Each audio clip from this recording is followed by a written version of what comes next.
How much do you need to gain financial freedom, and what assets should that capital be invested in?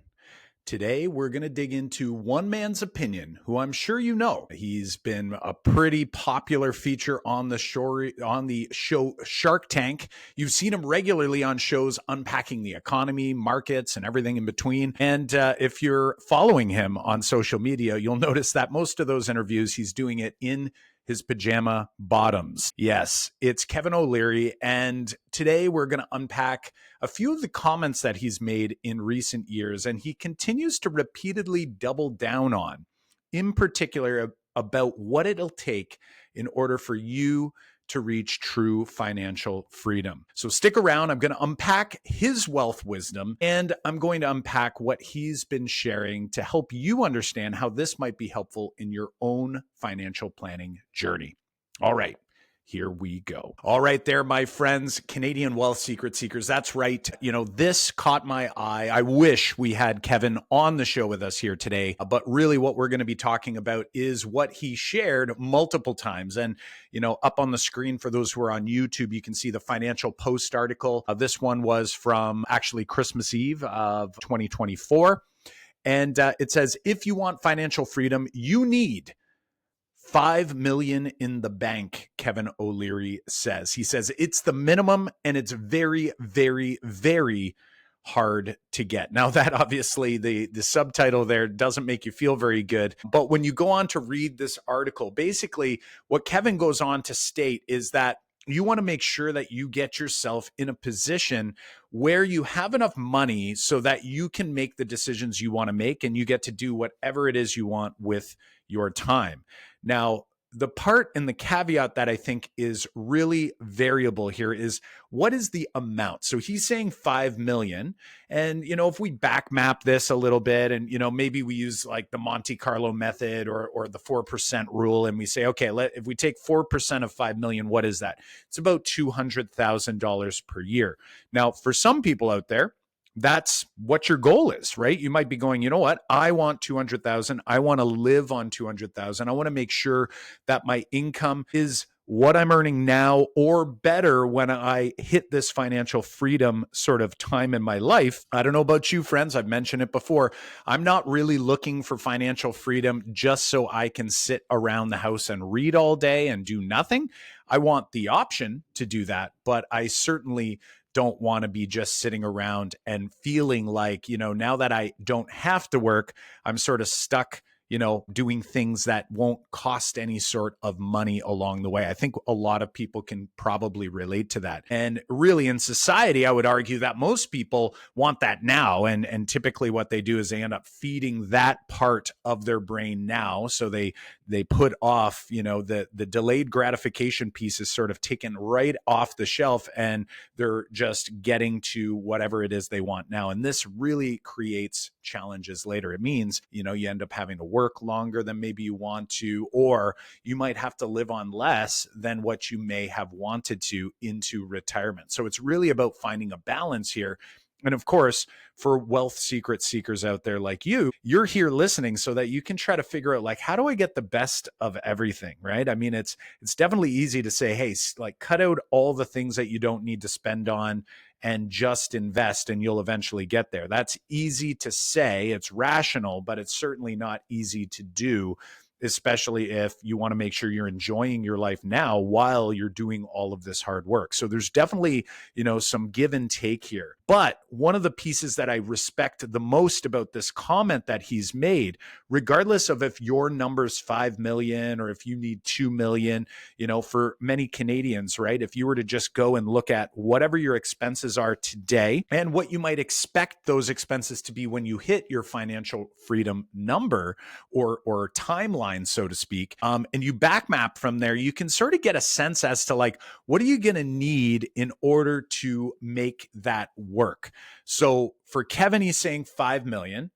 And the big piece is here that might be 2 million for you. It might be 1 million for you. But the part that's really important is that as you go on through this article, he's saying he wants to make sure that this is not in stocks. It's not in real estate. It is not in any risky assets. It is what he says is cold, hard cash, or it's liquid, meaning it's in a high yield savings account, or it's in something that will not go down, is not volatile.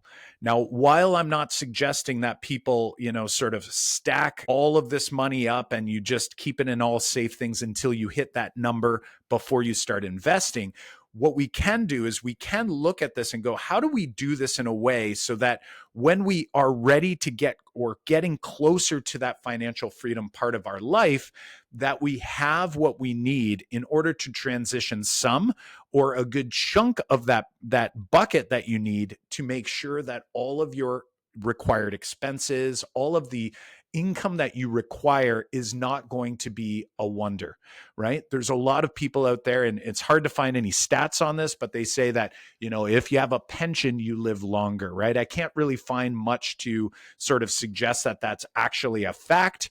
However, there is a lot that would say that you are definitely less stressed if you know that you can at least cover your basis, right? You don't have to cut back on retirement income when you do these things. So a few things that are troubling to me is that most people are out there and they are looking for, again, the rates. We're chasing returns because why? Because we're not investing enough. Okay. What's troubling is only 21.7% of Canadians contributed to an RRSP. I'm going to flip this up on the screen. We've got this big table here, and I'll leave it up for those who want to check it out on YouTube. You can see this table. It's from Stats Canada. And it's saying basically less than 22% of Canadians contributed to an RRSP. This is in 2022. This data is from. Now, why might that be? Well, it's understandable. There might be some people in lower tax brackets that maybe it doesn't make sense for, or maybe people that are feeling the squeeze. But as we move up brackets, what you're going to find that's a little bit surprising is that even those who are in higher tax brackets, so let's say even those who are in the $100,000 to $125,000 per year tax bracket, only 52% of them in 2022 contributed to an RRSP. Now, you'll know that I'm not I'm not like the biggest fan of RRSPs for business owners, but I definitely am a fan of RRSPs for those who are a T4 employee. You're getting this income anyway. So as you get up into these higher brackets, an RRSP is definitely something that you want to be considering. Now, some of you might say, okay, maybe the people in the 100 to 125 tax bracket, maybe they're investing in other things. Sure. But let's move up the brackets a little bit here for a second. When we look at those who are earning between 150 and 200,000, that bracket is where, right in the middle of that bracket is where we can get our maximum contribution amount for an RRSP. And only 62.8% of those earning between 150 and 200,000 are contributing to the RRSP. That means just under 40% are not. And for those who are, only the median is only $12,000. So if the median is $12,000, that means that half of the people, so 30% of that bracket are contributing less than 12,000, and the other 30% are contributing more than $12,000, while they have about $27,000 to $30,000 of available room. This is problematic. When we go higher, we're talking about people from $200,000 to $500,000, as you'll see up on the screen here. You're going to notice only 66% contributed. So these are people who are in a very high tax bracket. They can get essentially half of the money back from the RRSP if they were to contribute, and they're choosing not to. What this tells me is that we have a lot of Canadians out there that are utilizing a lot of their income. So again, even if you're a $200,000 to $500,000 T4 earner, maybe you want to get into real estate. So I get it. I understand that, you don't want all your money maybe locked up in the RSP. However, you're going to get half of that amount back. So you put 30,000 in, you get 15,000 back. So what? Now you have 30,000 in your RSP. You have the other 15 that you can put into whatever endeavors you want.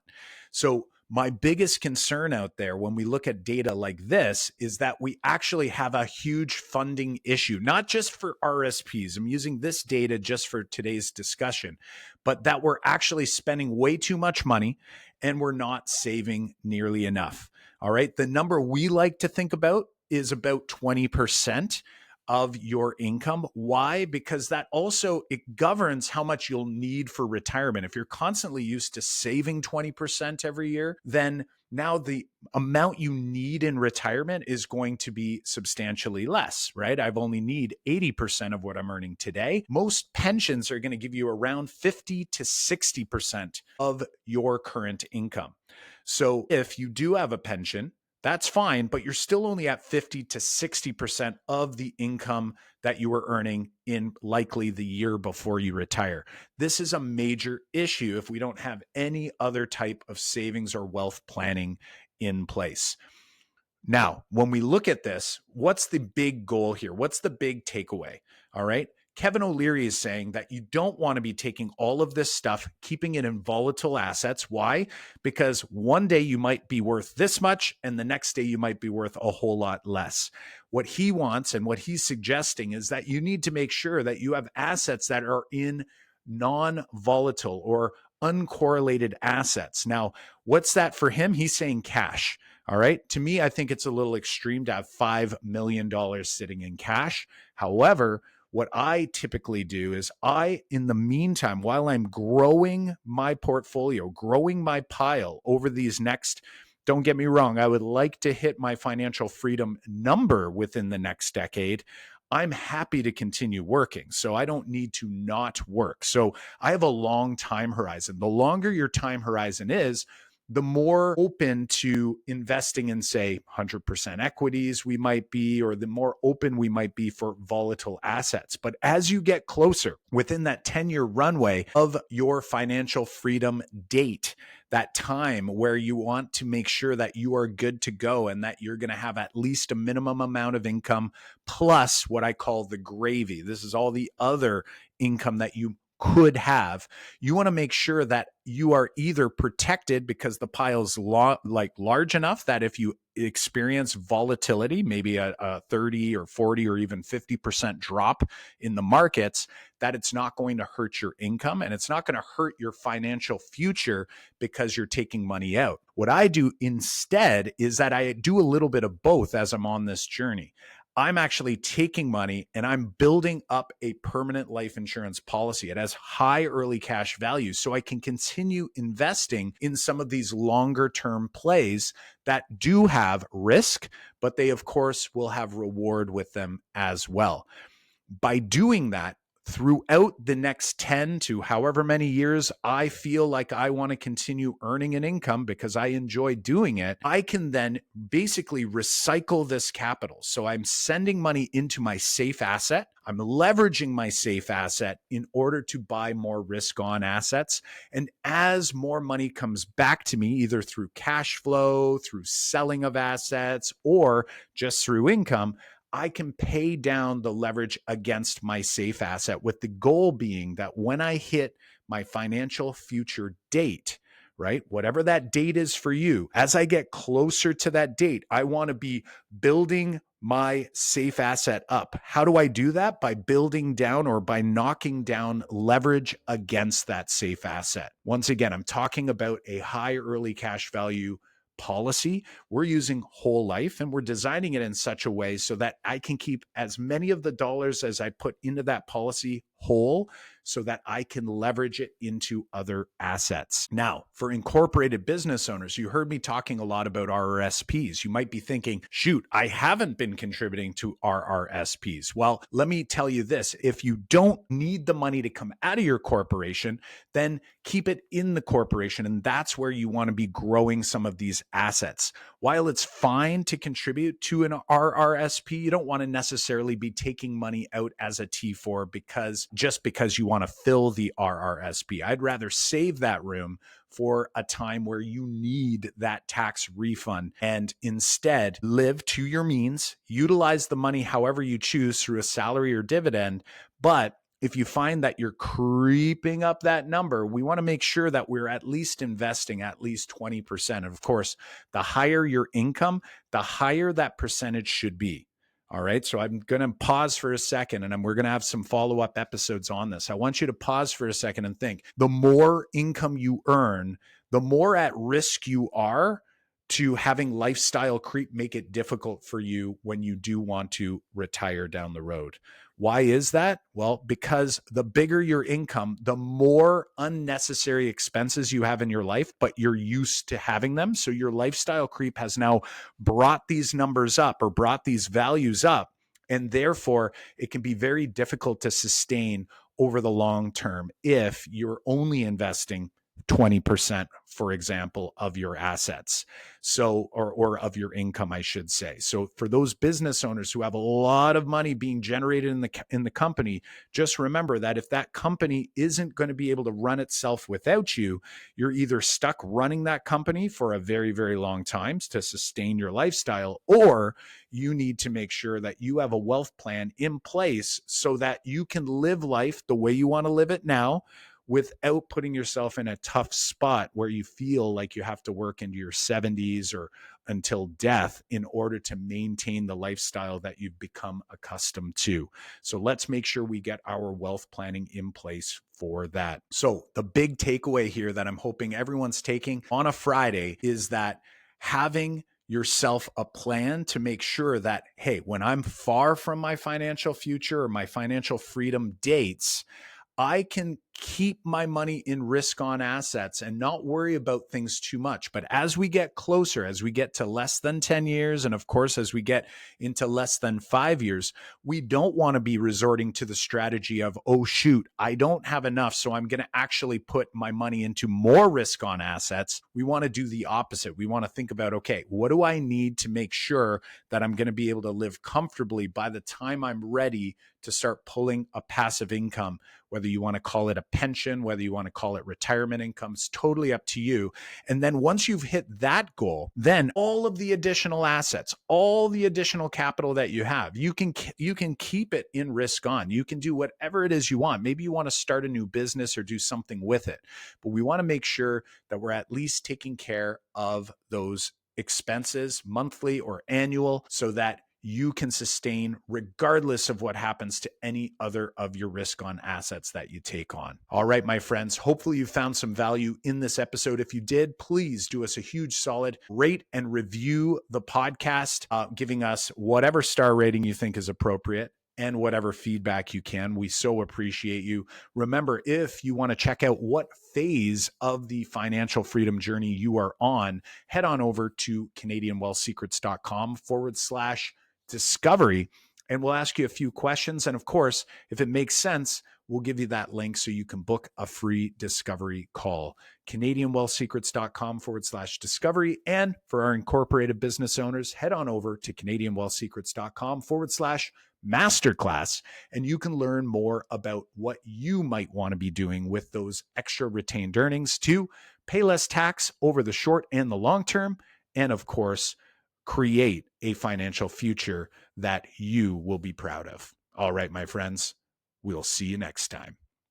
And just as a reminder, the content is for informational purposes only. You should not construe any such information or material as legal, tax, investment, financial, or other advice. And as a note, Kyle, that's me. I am a licensed life and accident and sickness insurance agent and VP of Corporate Wealth Management with the PanCorp team. So head on over to CanadianWealthSecrets.com/discovery if you're interested in booking a call today.